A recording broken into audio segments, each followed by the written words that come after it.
Hi everyone, and welcome back to this month's edition of Map Mavin Methods. In November's edition, which is this one, we're actually not going to do any particular work with tools or learn any tricks in terms of Map Maven. We're just going to quickly announce a new feature that we have and go over the value that that brings you as a user. So let's go ahead and go to a map real quick. And our announcement is that we have obtained our own OSM base map tile server. So an OSM tile server allows us to essentially do several things. The one that I'm most excited about is automatic updates. I'll get to that in just a second, and manual updates, sorry.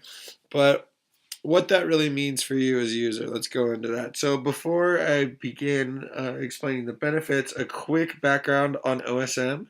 OSM is OpenStreetMap, and it's been described quite accurately as the Wikipedia of maps, and it actually was inspired by Wikipedia.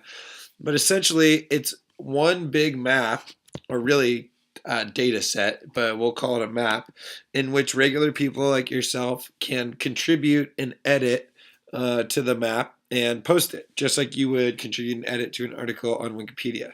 So, for example, I might see, and this is a made up example, but let's say that we see Wonderland Lake right here, and I were on the OSM site. Of course, we're on Map Maven right now, but I was on the OSM site. I said, you know what?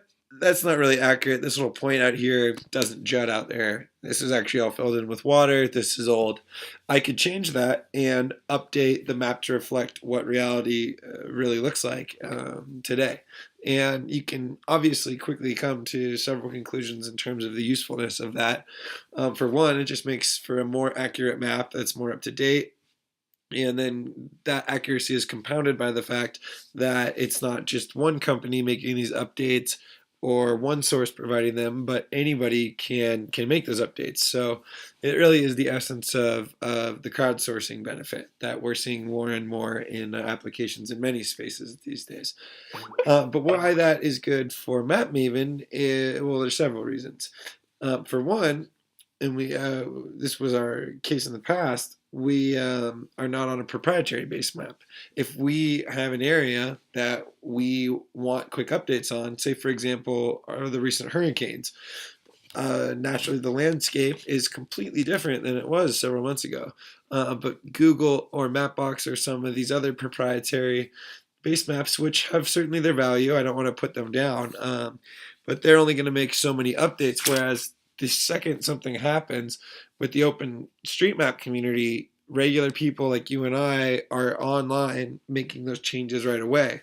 And what having our own tile server for OSM lets us do on the MapMaven team is go to an area that's contentious or disaster in like a Hurricane Harvey scenario, for example, and manually update that area so that some of you out there who might be using Map Maven for something like disaster response have the most up-to-date data on your end. Another great feature is the fact that you can switch between different themes. We have the OSM Bright theme here, but we plan on adding more. And you can also toggle between color and black and white. But there are several other themes out there, and we are onboarding more and more of those as we progress through this stage of development in Map Maven.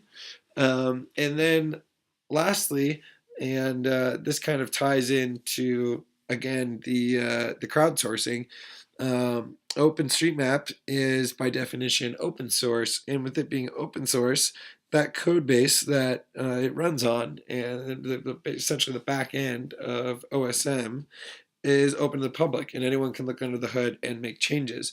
So what that means for you as a user is that we have access to the entire OpenStreetMap community in terms of many of the tools and plugins that have been made by users in the community in the past and are ongoing. All of those are going to plug right into Map Maven. So if anyone out there has a particular tool or plugin that they're aware of in the OpenStreetMap community that they think would be a great addition to Map Maven, that person can reach right out to us, and we probably will put it in, or we'll at least consider it. It's kind of a no-brainer, really. And all of this, again, comes back to the fact that it's open source, which is always been key for us in every decision we make. We try to go as open source as possible, and there's just a community behind it, and that always changes really the ethos of the program, and frankly allows for a lot more creativity. So we're excited to have that compatibility now built into Map Mavin, and again the ability on our end to make manual updates and add themes and plugins and the like. So we hope you're as excited as we are, and we can't wait to show you more in the months to come. Thanks.